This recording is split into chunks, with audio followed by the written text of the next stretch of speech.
बार की बात है।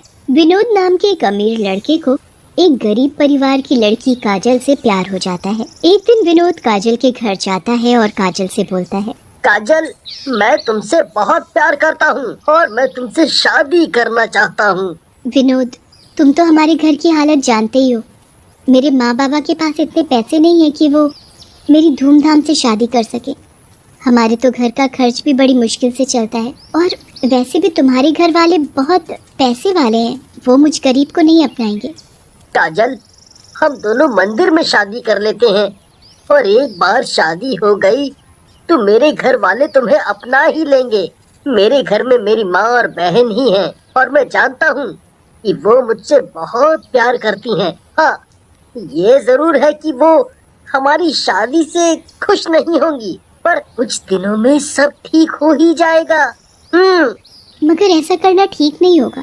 तुम तो जानती हो कि मेरी माँ मेरी शादी एक अमीर लड़की से कराना चाहती हैं, और अगर मैं माँ से तुमसे शादी करने के लिए बात करूँगा तो वो कभी हाँ नहीं करेंगी। फिर विनोद काजल को मंदिर ले जाता है और मंदिर में जाकर वे दोनों शादी कर लेते हैं। विनोद काजल को अपने घर ले जाता है। विनोद की माँ और बहन विनोद की शादी से खुश नहीं होते। अरे विनोद, शादी करने के लिए तुझे यही लड़की मिली थी? माँ, काजल गरीब जरूर है पर वो बहुत ही संस्कारी और एक समझदार लड़की है। अब तूने शादी कर ही ली है तो ठीक है, पर इसे समझा देना कि मेरी बहू बनकर रहना है तो मेरी हर बात माननी होगी। जी माँ जी, आप जैसा बोलोगी मैं वैसा ही करूँगी। कुछ दिन तक तो सब कुछ बढ़िया चल रहा था। विनोद और काजल बहुत ही खुश थे।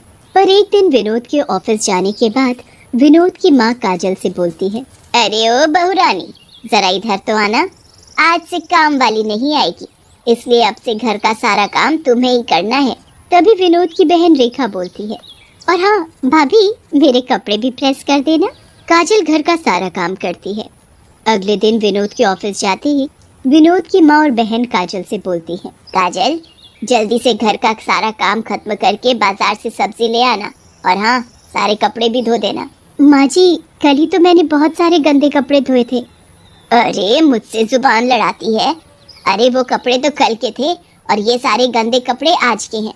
ठीक है माँ जी, मैं सारा काम कर दूंगी। फिर काजल कमरे में जाकर सफाई करने लगती है कि तभी रेखा किचन में जाकर पानी का नल खोल देती है। काजल कमरे की सफाई करके किचन में बर्तन धोने के लिए आती है और देखती है कि नल खुला है और पूरे फर्श पर पानी फैला हुआ है। अरे ये नल कैसे खुला रह गया?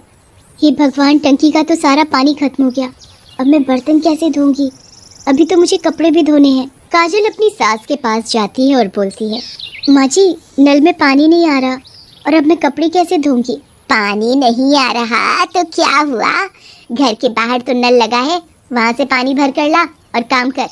पर माँ जी, मैं इतना पानी अकेले कैसे ला पाऊंगी?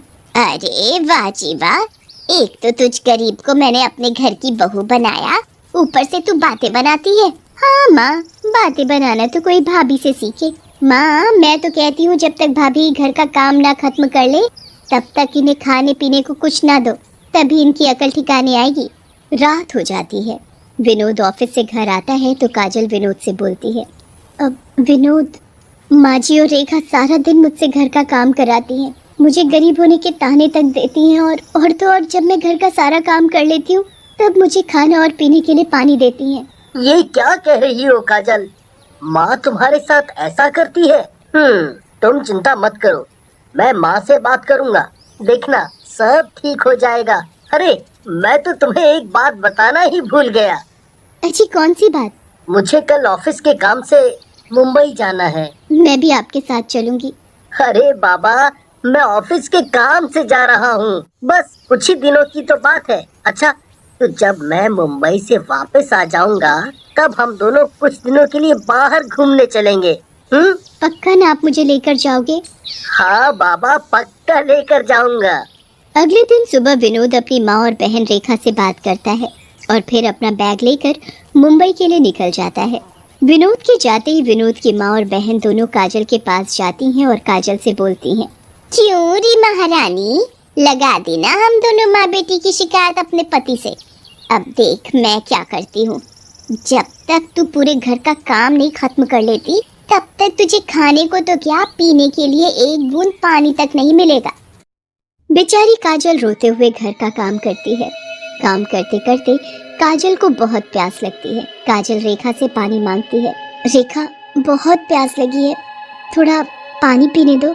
हाँ हाँ, पानी क्यों, कहो तो तुम्हारे लिए शरबत ले आऊं। मैं सुबह से काम कर रही हूँ, मुझे खाना न सही पर पानी तो पीने दो। देखो तो जरा, एक तो मेरे बेटे से शादी करके खाली हाथ इस घर में आ गई और अब जुबान भी चलाती है। फिर विनोद की माँ और रेखा काजल को उसके कमरे में बंद कर देती हैं। अब पड़ी रहे भूखी प्यासी कमरे में। 2 दिन हो जाते हैं। काजल दरवाजा खटखटाती है और बोलती है, माँ जी मुझे बहुत प्यास लगी है, थोड़ा पानी दे दो। पर कोई काजल को पानी नहीं देता, जिसकी वजह से काजल की मौत हो जाती है और काजल एक डरावनी चुड़ैल बन जाती है। चुड़ैल बनकर काजल अपने पति के पास जाती है। विनोद गाड़ी चला रहा होता है कि अचानक उसकी गाड़ी के सामने एक औरत आ जाती है।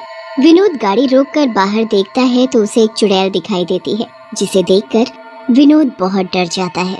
विनोद, बहुत प्यास लगी है, मुझे पानी पिला दो। अरे ये चुड़ैल कहाँ से आ गई? ऐसा बोलकर विनोद जल्दी से गाड़ी में बैठ जाता है और गाड़ी को फुल स्पीड में भगाता है। फिर होटल के पास गाड़ी रोकता है और डरता हुआ गाड़ी से बाहर निकलता है और बोलता है, हे भगवान, मुझे उस डरावनी चुड़ैल से बचाना। जैसे ही विनोद होटल के गेट की ओर बढ़ता है वैसे ही वहाँ चुड़ैल आ जाती है और बोलती है, मैं बहुत प्यासी हूँ, मुझे पानी पिला दो। विनोद डरते हुए बोलता है, मैं देता हूँ पानी, पर तुम मुझे मारोगी तो नहीं ना? अगर तुमने मुझे पानी नहीं पिलाया तो मैं तुम्हें कच्चा चबा डालूंगी। ये सुनते ही विनोद जल्दी से गाड़ी से पानी की बोतल निकालता है और चुड़ैल को देता है।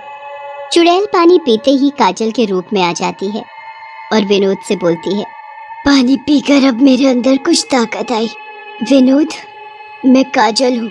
फिर चुड़ैल विनोद को सारी बात बताती है और बोलती है, पानी पीकर मेरे अंदर ताकत आ गई है और अब मैं उन दोनों से अपनी मौत का बदला लेकर रहूंगी। अब मैं उन दोनों को नहीं छोड़ूंगी। ऐसा बोलकर चुड़ैल वहाँ से चली जाती है। हे भगवान, ये क्या हो गया? अब मैं क्या करूं? विनोद को कुछ समझ नहीं आता और वो भागता हुआ पास के मंदिर पहुँचता है और मंदिर के पंडित को सारी बात बताता है। पंडित जी ध्यान लगाकर देखते हैं और फिर विनोद से बोलते हैं, हे भगवान, ये तो बहुत गलत हुआ उस बेचारी के साथ। वो अपना बदला लेकर रहेगी, मगर एक उपाय है। तुम जल्द से जल्द उसके शरीर को ले जाकर उसका क्रियाकर्म कर दो, तभी तुम्हारी पत्नी काजल की आत्मा को शांति मिलेगी। नहीं तो वो ऐसे ही पानी मांगती हुई भटकेगी और लोगों की जान लेगी। और हाँ, ये लो पवित्र जल, इसे अपने पास रखो। अगर चुड़ैल तुम्हारे पास आए तो उस पर ये पवित्र जल डाल देना, इससे उसकी शक्ति कम हो जाएगी। विनोद पंडित जी का धन्यवाद करता है और गाड़ी में बैठकर सीधे अपने घर के लिए निकल जाता है। विनोद घर पहुंचकर देखता है कि चुड़ैल ने माँ और रेखा को भी एक कमरे में बंद कर रखा है। विनोद जल्दी से दरवाजा खोलता है और देखता है कि माँ जमीन पर मरी पड़ी है और रेखा भी जमीन पर पड़ी हुई पानी मांग रही है। विनोद जल्दी से गिलास में पानी लाता है कि तभी चुड़ैल वहां आ जाती है और रेखा का गला पकड़ लेती है और बोलती है, विनोद, तुम इसे पानी नहीं पिला सकते। जैसे मैं पानी के लिए तड़प तड़प कर मरी हूँ वैसे ही ये भी मरेगी। तभी रेखा चुड़ैल से बोलती है, मैंने तुम्हारे साथ बहुत गलत किया, मुझे सजा तो मिलनी चाहिए। मुझे अपनी गलती का एहसास हो गया है, इसलिए तुम जो सजा दोगी वो मुझे मंजूर है। विनोद जल्दी से अपने पॉकेट से पवित्र जल की डालता है और चुड़ैल पर जल छिड़क देता है। जल पड़ते ही चुड़ैल वहां से गायब हो जाती है। रेखा, तुमने और माँ ने काजल के साथ ठीक नहीं किया। खैर, तुम्हें अपनी गलती का एहसास तो हुआ। फिर विनोद और रेखा माँ और काजल के मृत शरीर को ले जाकर उनका पूरे विधि विधान के साथ क्रियाकर्म करते हैं, जिससे काजल की आत्मा को शांति मिल जाती है और वो हमेशा के लिए वहां से चली जाती है।